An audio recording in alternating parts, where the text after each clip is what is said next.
Shalom, salam sejahtera. Renungan malam seiman berjudul Informasi atau Komunikasi. Jawab Yesus, aku berkata kepadamu sesungguhnya jika seorang tidak dilahirkan dari air dan roh, ia tidak dapat masuk ke dalam kerajaan Allah. Yohanes 3 ayat 5. Ada seorang Farisi yang bernama Nikodemus. Ia adalah salah satu pemimpin orang Yahudi. Pada malam hari ia datang kepada Yesus dan berkata, "Rabi, kami tahu bahwa engkau datang sebagai guru yang diutus Allah, sebab tidak ada seorang pun yang dapat mengadakan tanda-tanda yang engkau adakan itu jika Allah tidak menyertainya." Sebagaimana yang tertulis dalam Yohanes 3 ayat 2. Dari pernyataan ini kita dapat melihat bahwa Nikodemus datang kepada Yesus untuk mengajak berdiskusi dengannya. Jadi dari pernyataan tersebut kita dapat melihat bahwa Nikodemus mempunyai potensi pseudo-intelektual, di mana seseorang menggunakan Alkitab dan topik keagamaan untuk memulai suatu diskusi. Adalah mungkin untuk berbicara panjang tentang Tuhan, namun tidak mengingat akan Tuhan.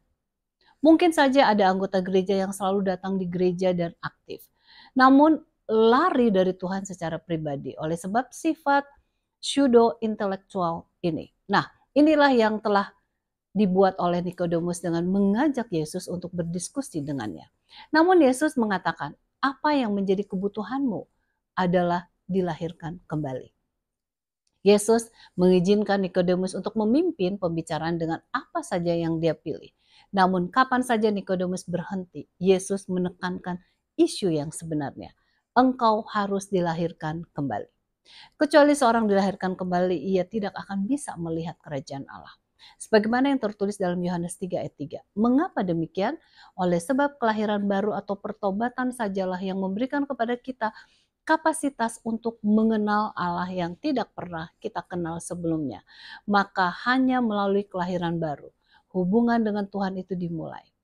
Sebelumnya, kita tidak melihat Alkitab sebagai sesuatu yang menarik, kecuali sebagai sumber informasi.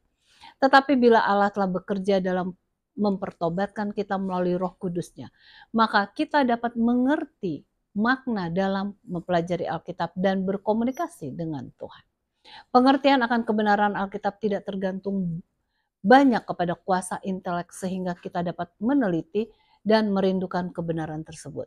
Nah, siapakah yang merindukan kebenaran? Haruslah seorang yang telah bertobat.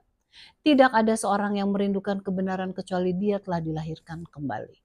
Paulus mengatakan bahwa pikiran daging adalah musuh melawan Tuhan. Dengan demikian hidup baru mendahului kehidupan rohani yang berarti. Kita bukan hanya perlu informasi mengenai Tuhan, tetapi berkomunikasi dengan Tuhan. Kiranya itulah yang menjadi pengalaman kita masing-masing. Tuhan Yesus memberkati.